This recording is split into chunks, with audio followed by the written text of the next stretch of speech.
world? What's up, guys? This is Dave Van Auken once again on the Fight Bananas podcast. How's everyone doing out there? Man, hoping everyone's having a, blast Monday, Memorial Day.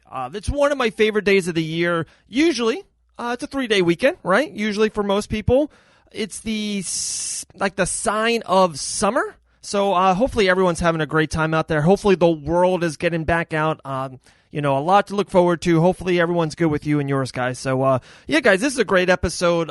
One of our favorites, Glover Teixeira, bona fide UFC Hall of Famer, coming back on the podcast. He was on the pod, I think a couple months ago, was right when the Anthony Smith fight announcement, when they were going to fight in Columbus, Ohio, and you know what happened. The world, right? Corona. Okay. Anyways, but before we go to Glover, guys, I want to make sure we're recording this. I'm looking at my producer right now. Is the red light on? Are we recording this right now? Okay, good. It's on. All right. I got this is a personal thing, and usually it's all MMA. It's all, we're crazy about fights here, Fight Bananas, but there's just something that just bothered me so much this Monday morning when I got up and got ready to go. Why are sinks so short? Especially in a master bedroom. Like, we have, a decently nice house, a big master bedroom with a master bath with a his and her sinks. My sink is like 2 feet tall. And I was brushing my teeth this morning, and I was literally hunched over. I was like, my lower back is hurting me, because some days, on a Monday, I'm going to see a lot of people, Memorial Day, I'm going to eat some hot dogs, maybe drink a couple Budweisers, So I'm like, I'm going to really get in there. 2-3 minutes, right? Guys, I'm 36 years old, about to be 36. There's had to be around 9,000 days that I've had to brush my teeth at a sink that's 2 feet tall. Why isn't a sink like 5 feet? If you think about it, every time you go to the sink, right? It's mostly for your face. Brushing teeth, face stuff, moisturizer, the hair. I'm a hair guy. I do my hair a lot. Am I the only one? Please, someone get with me. Come on. All my social media platforms are wide open. Slide in anytime at David Van Auken, Instagram, Twitter, Facebook. Get at me on this one. Am I the only one? I'm so tired of bending over. Oh gosh, okay. That was it. I had a minute. Thank you, producer. He gave me the green light. He's like, guys, go to Glover. Man, we're so pumped for him. We predicted, we had a little live cast with my main man, the professor, John Radford, who's good, assistant coach with Pete White, who's great friends with Glover Teixeira. And most of the experts, the writers, the fans, thought Anthony Smith was going to win this fight. And also, too, Anthony Smith had the whole, incident with someone coming into the house, and it just seemed like Anthony Smith had a lot of the limelight. Gaethje and Ferg had a lot of the limelight, and then Walt Harrison over him. Out of the 6 main eventers, it seemed like Glover was definitely the dark horse coming in, and good gracious, he is not anymore. Come on, guys, we have to move on. Glover is a bona fide Hall of Famer and a bona fide light heavyweight contender. Let's make that straight right now. So, guys, I know, I always say it all the time. We're crazy about fights. I don't want to waste your time or mine. Let's get Glover Teixeira right now on the Fight Bananas podcast. All right, guys, we told you. Here we go on the Fight Bananas podcast. Glover Teixeira, 4-fight win streak, light heavyweight division. My man, how are you doing? I'm doing great, man. How you guys doing? We're doing great. We're beyond blessed. We're safe right now. Family's safe, so we're doing good. So there's so much, Glover, I want to talk to you about. So much. First of all, you have a behind-the-scenes, take. You saw all the precaution that the UFC did to make sure that UFC Jacksonville week went without a hiccup. How different was it? Were you impressed? Did you think what they did was a great job? I would just love to have your behind-the-scenes take of what they did to make sure UFC Jacksonville went without a hiccup. Oh man, I was very impressed with the way they did it.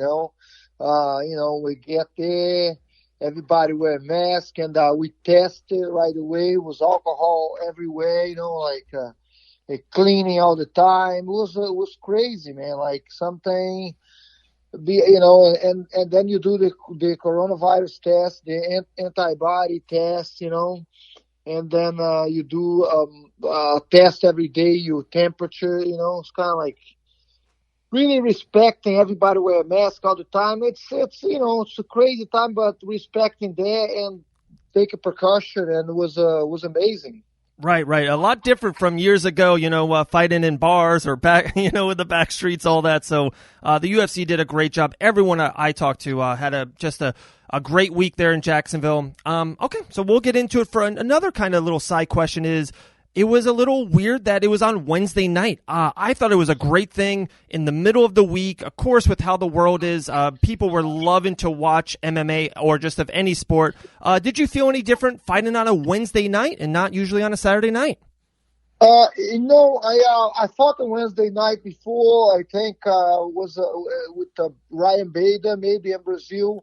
You just adjust the time for the training, you know what I mean? Like you kind of make it there as you Saturday, you know what I mean? But like, you just adjust for the wake up because it goes by day, this day I got to do this, got to do that. But like, not really, man. To be honest, like, this is our job. And when we get there to fight, is all we focus in a fight, Yeah, absolutely. And you absolutely did that in the main event. Right before we get into the fight, how did you feel going into it? An underdog, the masses, the media, fighters, everyone that I talked to, not me. We were live that night. We were definitely in the Glover Teixeira camp going into the fight. But how did you feel going into it? You just had to me, a really calm confidence about yourself going into that main event fight with Anthony Smith. Yeah, man, I felt great, I felt great. I was just, I just love to be there, appreciating the time in there, be able to do like something like this in a pandemic like that, you know what I mean? You got to appreciate this for us too, because, as a lot of people go without job now, and the people that have job in a situation, this situation right now, we got to appreciate it, and help, of course, as much as we can. And then we can fight this and go over. But like, I just felt comfortable, confident, and happy to be there. Yeah, couldn't agree with you more. It didn't even have, Glover, not even the mixed martial arts eyes. To me, it had the whole sports, even beyond people. So many people were glued all week long to UFC Jacksonville, especially UFC 249 was an absolute stunning show. Gaethje in the main event with one of those unbelievable performances. And then you just kept the ball rolling. You just kept the ball going. You took the momentum. Let's kind of get into the fight. Probably round one, maybe round 1.5, probably didn't go exactly your way, but you just kept on. It was funny watching you. You were like, okay, I'm just waiting. I'm waiting. And then when you did, it was just a masterful performance by you. I would love for you to talk about the performance. And then, of course, that video went viral in the 4th round. You're kind of on top of, Anthony there towards the end. You're kind of almost apologizing to him, saying, this is what I got to do. When was that moment when you knew, hey, I kind of have this fight. I kind of have this thing locked down?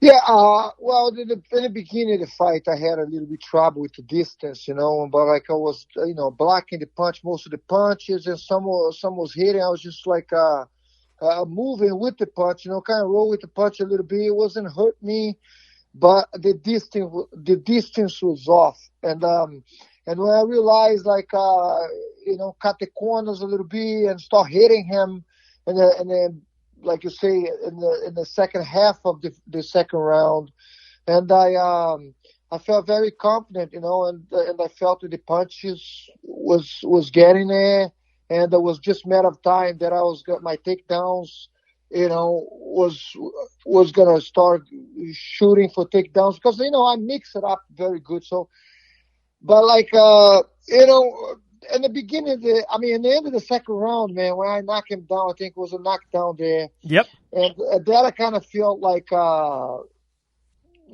fight was going to be over in the third, but Anthony's, tough as now, and he let the fight go a little bit. And I was a time that he called the ref, right? He's like, hey, ref, here. And I was kind of like, I was confused, like I was like something, because he was extending his hand, and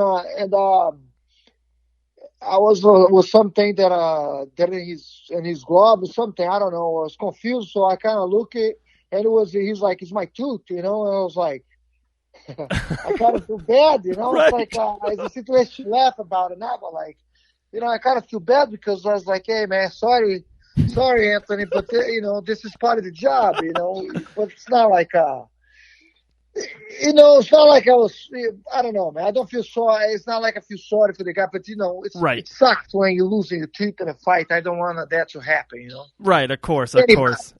Guys, we're talking with UFC bona fide Hall of Famer very soon, Glover Teixeira, light heavyweight contender. So during the fight's over, great win. You definitely, the star was bright that night, Glover Teixeira, and then it just seemed, did it bother you that it seemed to me the next 12, 24 hours, more of the chatter was about, should the ref should have stopped it? Should the corner could have came in and Anthony Smith? Anthony is tough as nails. It kind of seemed, from afar and kind of from the media side of it, it seemed like the attention was going more towards the Anthony Smith side. When I was, on top of the mountain here, I'm like, guys, Glover Teixeira, the underdog, just came in and did work on one of the best light heavyweights in this world, and it just seemed like after that night it kind of faltered away. Did you feel that at all, or it doesn't bother you? Yeah, it doesn't really bother me, Mitch. Yeah, I'm I was happy with the performance. I don't know, a lot of people asking how was that, and to be honest, like as I was, over there in the fight, I didn't felt like was too late or anything. It was a couple times that the ref would come in and say, move, fighter, and Anthony always responded with, trying to bridge or trying to do something. So, while later on watching the fight again, maybe I can think of that, if I was on the outside, but I don't know. It's hard to say. And for me, as a thinking, like, that they take the attention away, man, I'm just happy with everything that's going on, and Absolutely. not really care. Absolutely, you should be, Glover. You really should. It was a great performance. Next in the light heavyweight's a little funky right now. We saw what the Dominic Reyes did. We saw what Santos did. He's kind of coming back from the injury. Jan with that knockout, a couple months ago, it seemed like he was going to go after Jones. And I kind of want to throw you in that. So I feel like there's these four, top-end contenders. What do you think? What's your preference on the division? Do you think you four should battle it out? What do you think about, of course, Jones there? And there's been a lot of banter in the last 24 hours, Glover, about, him wanting Francis Ngannou or him out of it. It's just, what do you think the light heavyweight division, how do you think it should unfold? Yeah, I don't think too much about this stuff. I don't know if it's bad. It was good for me because, I know there's a lot of talking right now, Jones going up, who Jones going to fight, who am I going to fight? I'm happy to be there and mix, with Reyes and Thiago Marreta and John Blachowicz, and I say in the past, like, a perfect fight. I like it. In a perfect world, I like to fight John just because the style, I think is a good matchup just for the fans to watch too, because both the brawlers will come forward, Mm-hmm. and he got pretty much MMA guys.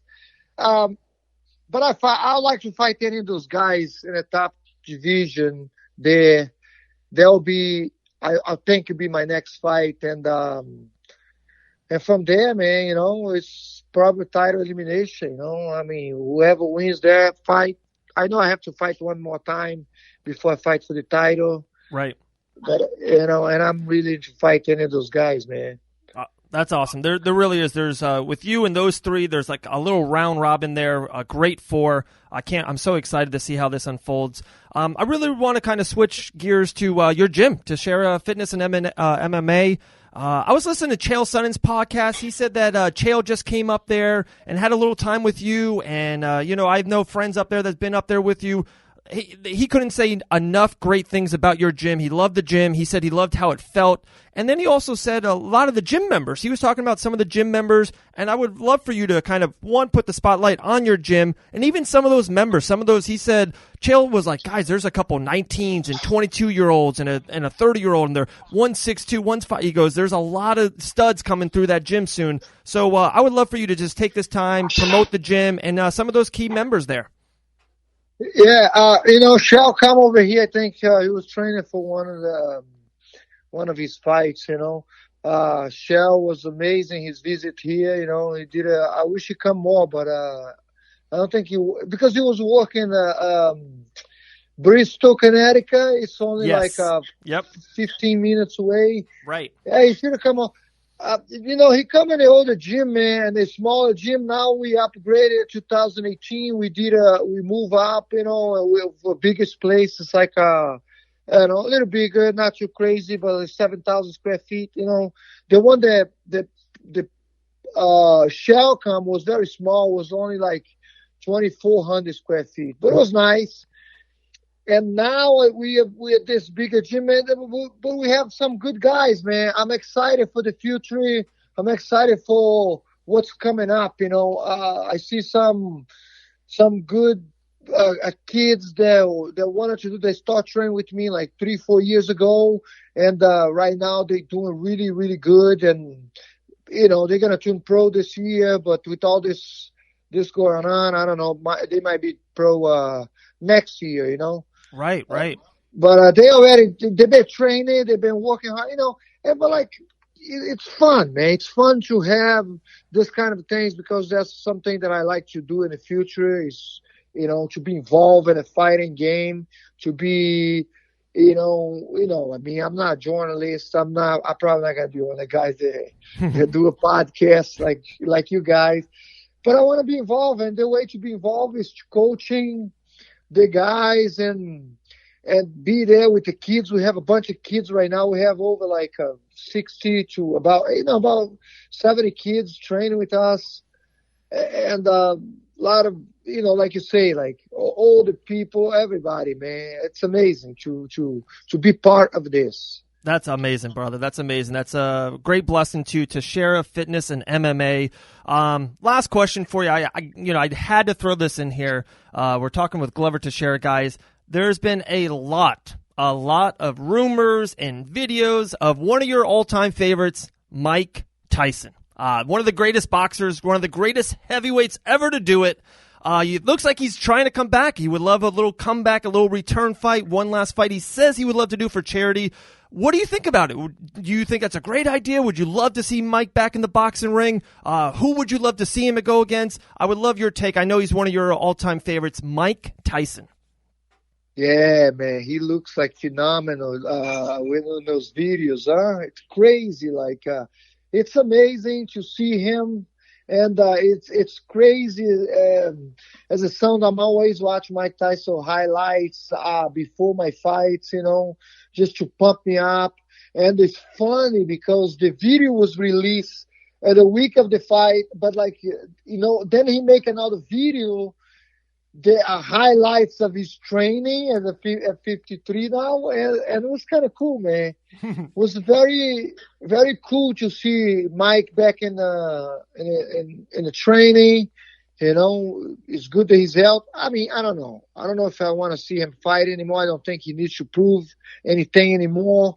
But an exhibition, like you say, you want to do 4 rounds with a guy maybe his age. Man, what I'm saying is Mike Tyson doesn't have to prove anything else. He's 53 years old. He's done so much in boxing, like you say, one of the greatest in history. But seeing him, it's amazing. And, hey, man, I would love to see him and Holyfield go at it again, Wow. Okay, so him and Holyfield. Yeah. I would love to see him and Roy. 4 rounds. For 4 rounds. I don't need to see those guys going at it for 10, 12 rounds. You know what I mean? Maybe 3-4 rounds, man. Exhibition for everybody to see, Right. All for the people. They get a great charity involved. I would be selfish here. I would love to see Tyson versus Roy Jones Jr. That would be my pinnacle in a boxing ring. They're both similar at age as well. That would just be unbelievable. I would be, a kid again. Roy Jones and Tyson in the boxing ring. Come on, Glove. That would be amazing. Yeah, I mean, it's just kind of like scary a little bit. Because Tyson, man, Roy Jones is kind of like a tend to be smaller guy, Right. Like Tyson, he is like a truck. Yeah, man. Roy Jones moves a lot, though. He's definitely one of the greatest of all time in pound for pound. Any of those fights, man. It's like it's again, we always gonna want to watch those guys, man. It's a dream for everybody fan, and but again, I just wish he just hold the pads, man, and do the bag. He doesn't need to fight anymore. Right, right. It's rough, bro. Same to you, Glover. It's always an honor to watch you fight. Definitely one of the true gentlemen in the fight game. Light heavyweight contender now. I cannot wait. We're so excited for your next bout. It will be like you said, a title contender. There's only a couple guys there. Would love to see you and Jones one last time. Light heavyweight title on the line. Glover, always appreciate your time. Always take the phone call. I appreciate you, Glover. We'll talk to you real soon. All right, my man? All right, my friend. Anytime, brother. Thank you. All right, brother. Thank you. Oops. Telling you guys, must have forgot Roy Jones. I'm telling you, he's my guy. I love it. I would love to see Tyson Jones Jr. But good gracious almighty, that was unbelievable. Thank you to Glover Teixeira. Just, super busy. Came back from UFC Jacksonville a lot of time, and he said he's like, hey, Dave, I got a couple things going on, but he made it work. We tucked in the time. It's Memorial Day. Hopefully everyone is having a great day. Hopefully everyone's around family. My brother serves.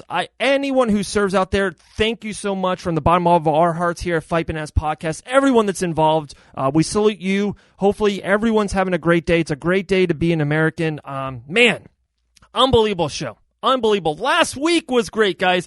Jillian the Savage Robertson came on the podcast to make her fight announcement with Courtney Casey. How about Phil Daru to come on to say, hey, guys, I'm leaving ATT and I'm starting my own two Daru Strong Performance Centers. We had one of the best amateur female fighters on this planet, Ann Ribeiro. Guys, the hits keep coming and coming. My main man, Joshua Smith, that guy. Just loving it. Loving it, guys. The Fight Bananas Podcast, we're on fire. We're taking it over. Just keep on liking, rating, subscribing, listening, sharing to all of our podcast platforms, and, of course, on YouTube. Watch what we do there. And, man, just so thankful. Everyone be safe out there. Everyone hopefully have a great day. It's a great time here. I'm hoping everyone's healing, getting a little sun, getting a little water, and we're ready to start the summer. I think the world and we are together. We had a hard spring. It's summertime, though, boys. It's time to get going, and hopefully everyone's safe out there. Thank you so much, Glover Teixeira. I'm Dave Van Auken. We are crazy about fights, and be safe, be blessed. We'll talk to you real soon.